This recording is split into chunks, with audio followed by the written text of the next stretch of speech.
नमस्कार, मी दिया साठे. ठाणे जीवनदीप वार्तामध्ये आपले स्वागत आहे. वळू आजच्या बातमीपत्राकडे.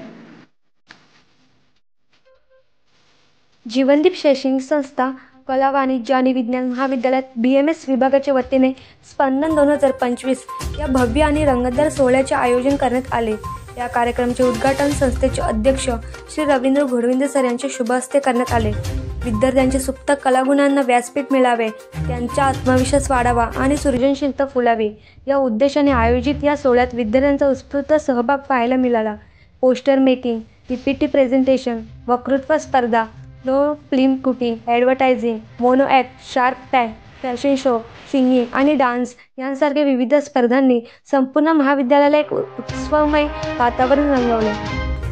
स्पर्धांमध्ये विद्यार्थ्यांनी आपल्या प्रतिभेचा कस लावला. फॅशन शोमध्ये ग्लॅमर आणि क्रिएटिव्हिटी यांचा सुंदर संगम पाहायला मिळाला. तर शार्क टँक स्पर्धेत नव्या व्यवसाय संकल्पनांनी परीक्षकांना प्रभावित केले.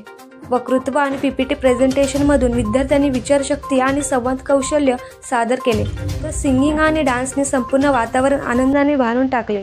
कार्यक्रमाच्या यशस्वी आयोजनासाठी संस्थेचे अध्यक्ष श्री रवींद्र घोडविंदे, प्राचार्य डॉक्टर KB कोरे, उपप्राचार्य हरेंद्र सोष्टे, BMS विभाग प्रमुख आणि कार्यक्रम प्रमुख प्राध्यापक उल्हास गायकर, स्पंदन समन्वयक प्राध्यापक सचिन कांबळे, प्राध्यापिका निकिता घोडविंदे, प्राध्यापक DN जाधव तसेच महाविद्यालयातील सर्व प्राध्यापक उपस्थित होते. स्पर्धकांनी बक्षीस वितरण करून विजेत्यांचा सन्मान करण्यात आला आणि या भव्य सोहळ्याचा समारोप जल्लोषात करण्यात आला. कार्यक्रमाचे सूत्रसंचालन प्राध्यापक सतीश लकडे आणि प्राध्यापक दिनेश धनगर यांनी केले.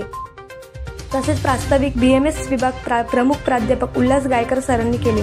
स्पंदन 2025 हा केवळ कार्यक्रम नसून विद्यार्थ्यांच्या कलागुणांना प्रोत्साहन देणारा, त्यांना नव्या उंचीवर नेणारा आणि महाविद्यालयाच्या गौरवशाली परंपरेत भर घालणारा एक अविस्मरणीय सोहळा ठरला. हे बातमीपत्र येथेच संपत आहे. पुन्हा भेटूया याच वेळी याच ठिकाणी. पाहत राहा ठाणे जीवन.